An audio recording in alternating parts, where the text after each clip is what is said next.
In the realm of rap music, when we consider our top 5 or top 10 list, names like Biggie, Pac, Nas, Eminem, and Snoop Dogg often come to mind. But of course, the list could vary, influenced by the generation one grew up in. Nowadays, the younger crowd might include Kendrick, Kanye, Drake, or J. Cole in their lineups. But have you ever noticed something missing? Rarely do we hear female artists mentioned in these discussions. This got me thinking about the current landscape of female rap and how it arrived at its present state. So without further ado, let's talk about it. When it comes to the rap industry, since its inception, it was primarily dominated by male artists and consumed by male fans. I mean, don't get it twisted, the ladies definitely love rap music and still do. However, what I'm trying to get at is that if one were to consider who rap music might have been targeted to more and even influenced more, it would undoubtedly be young men. When you consider the tremendous evolution of rap over the past 50 years, we've witnessed a bunch of subgenres emerge from its core foundations. Now, some of these subgenres may have had more adverse effects on audiences than others.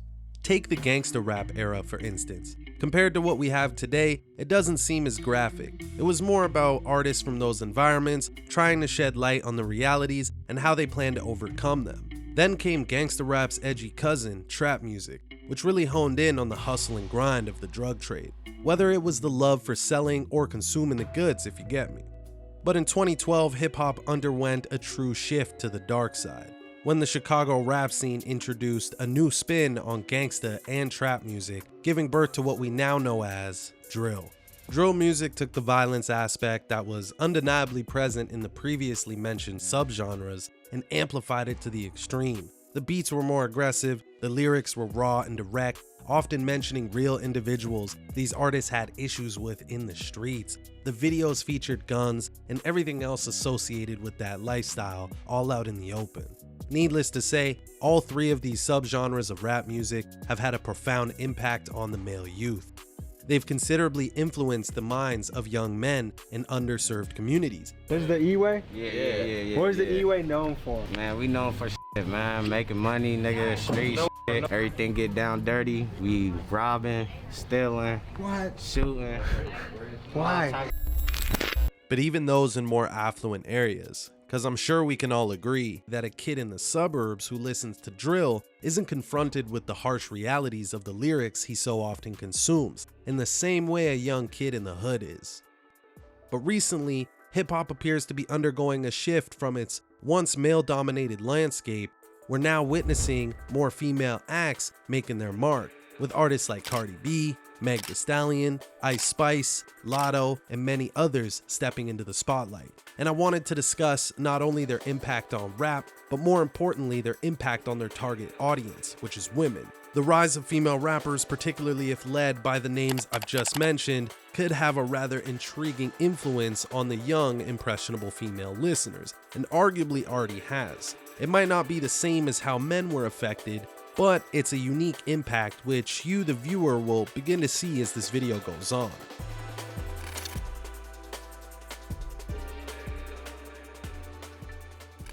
Back in the 80s, hip-hop saw their first female duo by the name of Salt and Peppa. They broke the charts with their hit single Push It, a song that was praised for its fun and make you want to dance rhythm. But it didn't come without its controversy, as many felt that the song had sexually suggestive lyrics being played throughout the radio. But either way, these two women went on to become the biggest selling female duo rap acts till this day. Nevertheless, it's interesting to see how women's first imprint on the rap game had to have some sort of sexual undertone. Salt and Peppa even stated publicly years later that they hated the fact that Push It was their breakout single, as for one, it was written by, quote, a sex addict, and two, it didn't showcase their lyrical credibility whatsoever. Following this iconic rap duo, MC Lyte emerged with her refreshing ability for storytelling over samples and drum loops. She made sure to represent for the ladies and carried herself with respect. However, it was a woman whom most of us know as Queen Latifah, and even MC Lyte has acknowledged this, saying it was Queen Latifah who truly exposed America to the plight of black women. Not only in rap, but overall. She did this with her 1989 hit, Ladies First. Queen Latifah truly began to pave a path for other female artists to make serious waves, as shortly after her, we got to witness Missy Elliott in the mid-90s shake up the scene with her unique style, delivery, and lyrics, further helping her to carve out women's lane in this male-dominated industry. But along with Missy Elliott came Brooklyn's own Lil' Kim. Lil' Kim is an interesting case, from her explicit lyrics, bold fashion sense, to her unapologetic persona. She made sure that her presence was strongly felt in an industry surrounded by her male peers. In my opinion, Lil' Kim was truly a first taste of the type of woman they wanted to shape through the influence of rap music. Then 2 years after Lil' Kim broke out with her 1996 album Hardcore, another female act coming from the South with the group 3 6 Mafia was making some buzz for her pretty roughneck and very sexually explicit lyrics, who went by the name Gangsta Boo, releasing her first solo album in 1998 with songs like Suck a Lil' or I'll Be the Other Woman, which kind of further hinted at the direction labels wanted to take female rap. But thankfully in '98, there was still balance within the industry, as artists like Lauryn Hill also released her debut studio album titled The Miseducation of Lauryn Hill. Lauryn Hill did a great job at picking up where someone like Queen Latifah left off with her consciously aware lyrics over soulful beats. She was making sure to hold herself to a certain class with lyrics from her hit single That Thing saying, "Showing off your ass cause you're thinking it's a trend. Girlfriend, let me break it down for you again. You know I only say it cause I'm truly genuine. Don't be a hard rock when you really are a gem. Baby girl, respect is just the minimum." I mean, compared to Lil' Kim's track Queen off her breakout album, Bet I Wet You Like Hurricanes and Typhoons, Got Buffoons Eating My While I Watch Cartoons, Sleep Till Noon, Rap Pam Greer's Here, Baby Drinkers Be Aware, Mostly Dulce Wear, Frank Kill Wives for 1.5, While You Struggle and Strive, We Pick Which Benz to Drive, The Mafia You Wanna Be 'em, Most of y'all can't eat without per diem, I'm rich, I'ma stay that. Yeah, unfortunately due to copyright reasons, y'all gotta hear me rap those, but anyways, personally, I'm just saying that Lauryn's conscious takes over soulful beats were a much more empowering thing for young women and even men to listen to compared to the rough and sexually explicit lyrics of Lil' Kim. I know that could be up to interpretation, as some women might have felt inspired by the rough style Lil' Kim had to offer. I just think that it could have been done without the leverage of her sex appeal. I know some Lil' Kim fans are gonna come at me, but hey, It is what it is. It is what it is. Generally speaking though, women in rap during the 90s weren't solely focused on their physical appearance. It was more about how skilled they were on the microphone. Even artists like Lil' Kim and Gangsta Boo, who carried a more hypersexualized image, still had to demonstrate skill and respect, at least in terms of their abilities. For the most part, this was the case with the next up-and-coming female artist of the 2000s, such as Miami's own Trina, who like Lil' Kim was on that bad mentality, with that being the focal point of her music. And of course, during the 2000s, Lil' Kim was really holding her ground as the top female artist at the time.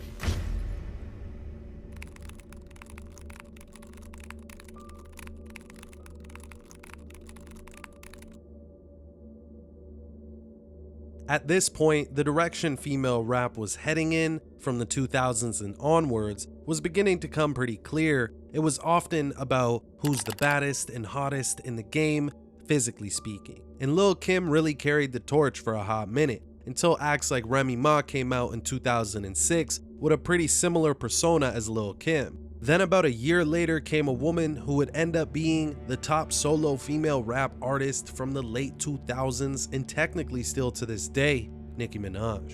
When Nicki came into the game, granted she was also from New York like the majority of the women I spoke of, she too made sure to come correct with the pen game. However, Nicki, similar to Lil' Kim, heavily emphasized her physical appearance and sex appeal. It became a central aspect of her public image and social presence. Plus, it's very evident through the content and imagery she puts out, the type of direction she's been leading her fans, with her hypersexualized image and Barbie diva persona. And in all seriousness, Nicki's definitely not someone women would want to strive to be. If you're a fan of mine, that all you gotta do, if you wanna know my drug of choice or my drugs of choice, just listen to my music, child. 'cause it's all right there. Cocaine is a hell of a drug. At least from a moral standpoint, putting the money and fame aside for a second. This woman is married to a registered sex offender. She's known for tearing other women down to maintain her spot. On top of that, she's a big reason why a lot of women struggle with their body image and go out of their way to do ridiculous surgeries and get wild BBLs that have them looking like ants and shit, or the letter P. Push a P. While I'm not trying to pin this all on Nicki, as of course there were other women in pop culture perpetuating this image, but I am talking about female rap music in particular right now. Shortly after Nicki Minaj came the Australian Iggy Azalea. And at this point, it was like if you aren't twerking as a female rapper, you wouldn't make it. This is the only way. Kind of like how at one point in the rap game, if you weren't a gangsta, people wouldn't take your music serious. But I digress. Iggy's first single had a pretty sexually suggestive video talking about her journey as a young girl on her own, trying to make it as a star. I mean, it makes you wonder what people might be willing to do for their chance in the spotlight. For the most part, Nicki Minaj really held the torch for female rappers, but in 2017, a few new faces were coming onto the scene who I would consider as leaders of the ratchet era.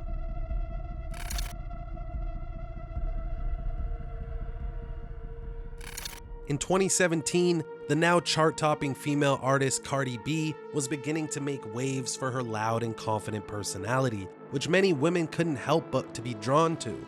Cardi had quite the journey, going from a stripper in the Bronx who admitted to drugging and robbing men to a star in the mainstream. However, Cardi B has stated countless times that she doesn't even care enough about the art form to even write her own lyrics.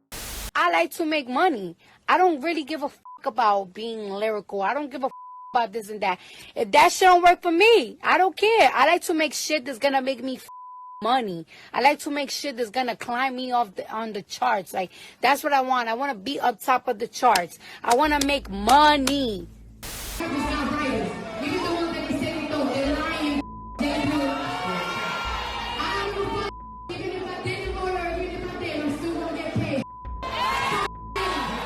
And for anybody claiming to be a rapper, this is something to be frowned upon. In addition to that, Cardi B teamed up with Meg Thee Stallion, who also got big around the same time, for her song Big Ol' Freak, which gave many of Cardi B's tracks a run for their money if you were to compare the raunchiness of the lyrics. Yet these two teamed up in 2020 to misguide the young women who idolized them on their wildly explicit song WAP, where you hear them saying a bunch of things, but here's just one line I wanted to point out. I don't cook, I don't clean, but let me tell you, I got this ring. It's like they want women to be stuck in this promiscuous diva phase where they hang their self-worth on their physical appearance and how raunchy they can be, rather than their passion for the art form and embracing modesty. I like to make money.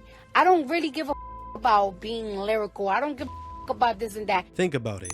Cardi B is telling her fans this, meanwhile she has a husband and she's doing those things behind the scenes at home. It's worth mentioning that around the time Cardi B was making waves, a female rap duo out of Miami was gaining traction by the name of City Girls, signed to Atlanta's QC label.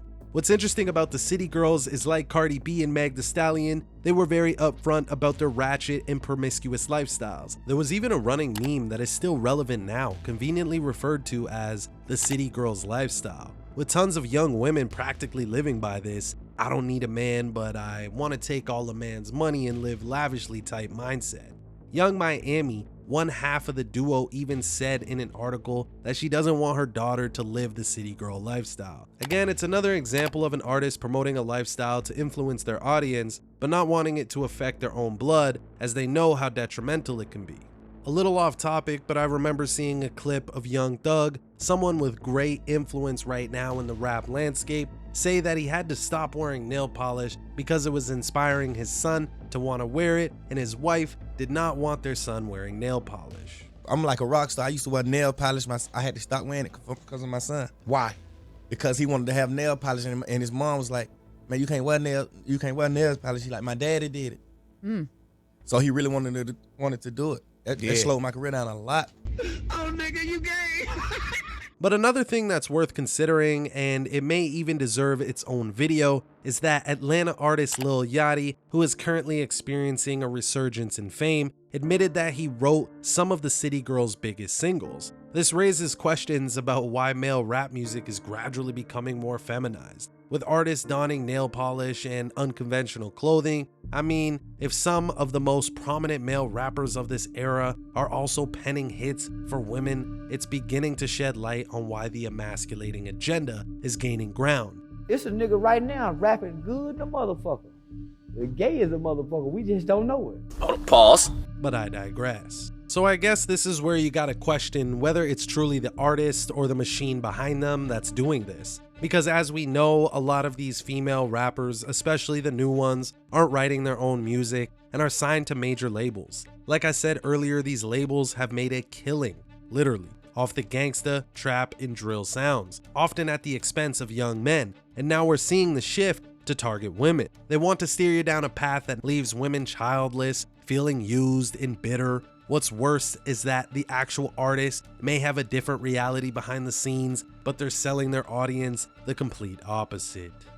And again, don't take my message the wrong way. I'm not saying men are saints by any means. As I addressed in the earlier portion of this video, they profit off promoting lifestyles most of them don't even live or have ever lived. But I really wanted to dedicate this video to what's going on with women right now in the rap industry. So when I was doing research for this video, it seemed that the rise of the ratchet era in a way started long ago in the late 90s, but it really started to pop off in 2020. Seriously, at this point, if you were a female rapper trying to make it big, there was pretty much only one way, which is to sexualize themselves because they know it's an easy sell. These days, it's starting to seem like a competition for who could say the most raunchy lyrics while displaying borderline softcore PORN in their videos, all in an effort to garner attention through their sex appeal and shock factor, with little regard for its ramifications on the young minds. And look, I'm not knocking women for being beautiful and slightly even using that to their advantage, as that's just what comes with being attractive. But I'm definitely trying to point out that there's a difference between confidence and modesty opposed to downright sex talk and practically all their biggest hits.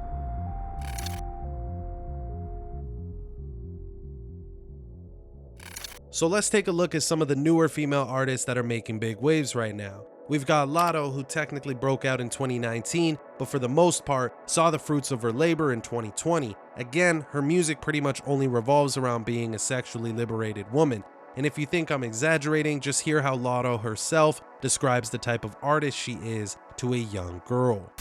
What's your name? Big Latto. I love that name. That's so beautiful. So, first question.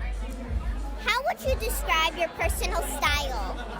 I think I'm authentic. I think I give a modern, sexually liberated woman. You'll learn about that later.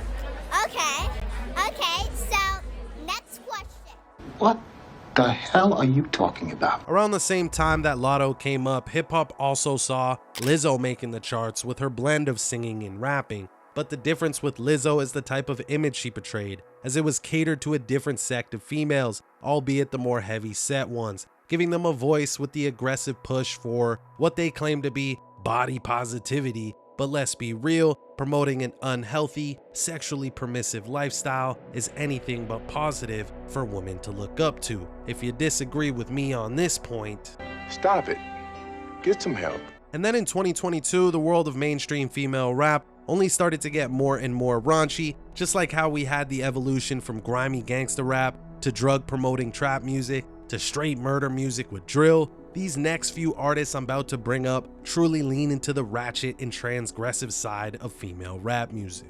Straight out of Memphis came Glorilla, who made the charts with her single F&F, which stands for free, which basically goes on to talk about how men aren't shit and that she rather do Hood stuff. Practically every one of her biggest songs are like this, not once choosing to switch up the subject matter. For two reasons. Firstly being that the labels that sign these artists want this stuff flowing through the ears of the young and impressionable. Plus, the more raunchy and sexual the content is, the better it sells. I mean, this woman really out here preaching this to other young women.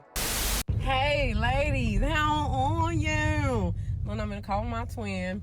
And I just want to let y'all know, be toxic for the rest of your 20s. You only get one life. Live your toxic 20s. You never get to be 20 years old, 21, 22, 23, 24, none of that ever again in your life. Be toxic, because don't get in your 30s thinking you could just go slashing tires and doing all this crazy shit. You too old for that now. You too mature. Be toxic for the rest of your 20s. And if you delusional, turn that shit up a notch. Enjoy the rest of your 20s. You only get to do this shit one time. I need you to shut the hell up for the immediate future. I mean, look, you got Ice Spice from New York out here twerking in every video, with her first album cover looking like this, with all the young girls looking up to her, especially after she signed a partnership deal with hip-hop's top female selling act, Nicki Minaj, earlier this year. Again, these women could be really nice people if you were to meet them in real life. I'm not trying to downplay their success, but I am putting into question whether or not they're receiving the acclaim solely for their talent within the art form, or if it's their willingness to propagate a negative, stereotypical image of how the rap industry wants the modern woman to carry themselves. They'll tell you that a life of sexual promiscuity is what's going to help these young girls find themselves, only for it to often do the opposite. Just like how they sold men to have this tough gangsta image that will get them the money, the status, and the woman, only for the majority of them living that life to end up dead or in jail. Except for women, it's like they want them to be single, childless, and even worse, live as a single mother without thinking they need a man. Does anyone know how I can cancel my membership to the whole feminist movement? Because it's not giving what it was supposed to give, so I'm no longer interested. Even the word feminist, what is feminine about me working hard and paying bills? Back then I'm singing independent. I don't know what possessed me to be singing such nonsense. It was the work of the devil, to be wanting equal this and equal that. Now the man to be doing demanding things and the woman to be doing damsel in distress. Oh, I don't know what I would do without you. Because me, I need the man. For every little thing I want to be calling my man. Because who'll be reaching the top shelf for me? Who'll be killing spiders? Fine babe like me should be coming and killing spiders. Do I like Xena the Warrior Princess? Listen, I don't know who brainwashed us. I don't know who started the movement, if it was Susan B. Anthony and the suffrage rights. But I'm suffering more today than I was yesterday. So please, whoever's in charge, unsubscribe me from the list. Cancel the membership now! I guess, in a way, you could argue it's the woman's way of getting their get back for all the years men sort of degraded and belittled women. But damn, it really does suck to see how the industry spins it. But some of these women take it to further extremes. A while ago, I made a video called Let's Talk About Sex Magic, where I discussed a song that went viral by a female rapper in the South named TNFW Neek. Her song BDF, which stood for Baby Daddy Free, garnered a lot of attention for its lyrics in the video, as she basically brags about having abortions and terminating pregnancies, even outside of a Planned Parenthood clinic. Tragic! Tragic! Again, is this really the type of content young women want to get behind and support? I mean, hey, I'm not a woman, so maybe I just don't understand, but I promise you this, if I had a daughter and this was the music I found out she was into, Ladies and gentlemen, we have problems! Plus, I'd hope I'd raise her well enough to not even find this type of music entertaining. But these next two women really take the cake when it comes to that ratchet, ghetto music, and shit. There really isn't any other way to describe it, and I'm talking about Sukihana and Sexy Red. Sukihana got her chance in the spotlight back in 2016 for her role in the VH1 reality series Love and Hip Hop Miami, which is one of those ratchet TV shows that portray nothing but shitty stereotypes of the black community. Like Cardi B, Sukihana got her taste of fame from her wild personality on reality TV. But these things really started to kick off for her in 2020. Women began to praise her R-rated behavior, for a lack of better words, but just listen to how she talks about her journey to fame and how it affected her. I apologize and I'm sorry for what I'm about to say, but as far as this music stuff, I won't be doing this music stuff anymore. I started this because this was my dream, and you know, I wanted to make sure I could get me and my kids out the hood. It's always been my passion to rap. A while ago, I had signed a contract and I didn't know nothing about the business or this game out here. And just right now, I'm realizing that I signed my soul. I sold my soul to the devil. I sold my soul to the devil. I signed myself to the devil. I don't even own myself no more. I sold my soul to the mother devil, and I done prayed. I prayed and I prayed and I prayed. You know, and it's just like, I don't know if God can get me out of this, you know, and it's just, It's just like to the point where I don't even know, like I can't. I just want to say I'm sorry to my fans. I know y'all love me. I know y'all believe in me, but Again, another artist talking about the Faustian bargain, ultimately selling their morals for a little bit of change.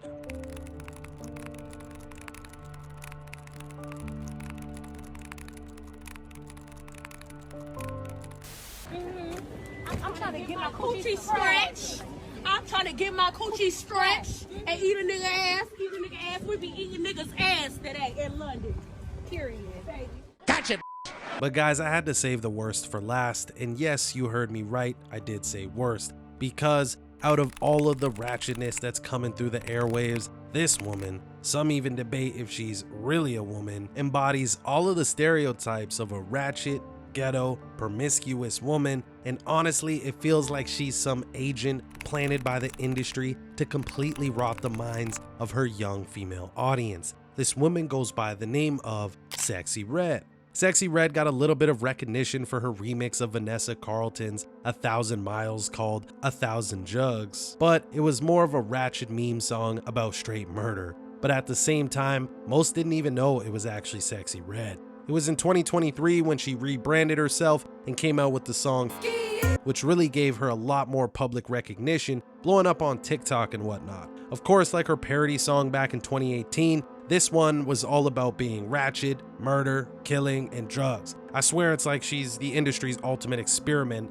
I mean, she recently collabed with Atlanta artist Young Nudie and Lotto for the remix of Peaches and Eggplants, which is pretty self-explanatory, and honestly, people could really see through the facade and could tell the industry's just trying to push the most wild shit at this point. Like, I can't even show the video, it'd probably flag my video, but the stuff is basically softcore porn. I mean, go look at the comments and the like to dislike ratio on that track specifically, and people are not feeling what she's selling. That shit is a 2-pack of the are you talking about? That shit stinks.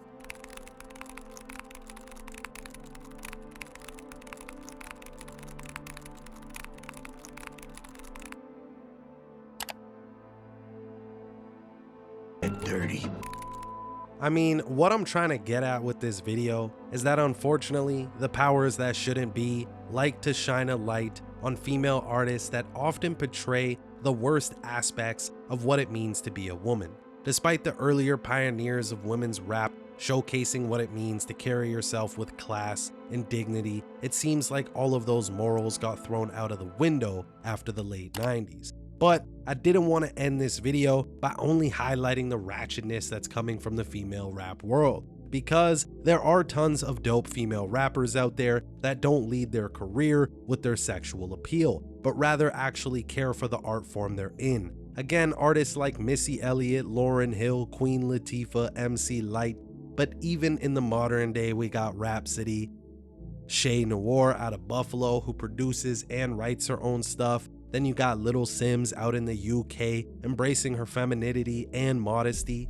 The reality is, we often hear that hip hop is dead and there's nobody making good music, whether it's the men or women. But truthfully, people aren't looking hard enough, and the industry is working overtime to shove what they want you to consume in your face on all platforms. So you guys tell me, am I tripping, or is the direction of female rap heading towards a complete degeneracy phase, or do you completely agree? Either way, be sure to let your boy know in the comments down below. As always, I really appreciate everyone tapping in. I know this video didn't have any gematria, but honestly, I didn't think it was needed to get my point across. But hopefully you still enjoyed it. Please be sure to like this video, share it, and most importantly, subscribe, man. Remember, all of those things are free to do. It's been your boy Script, and I'm out. Peace.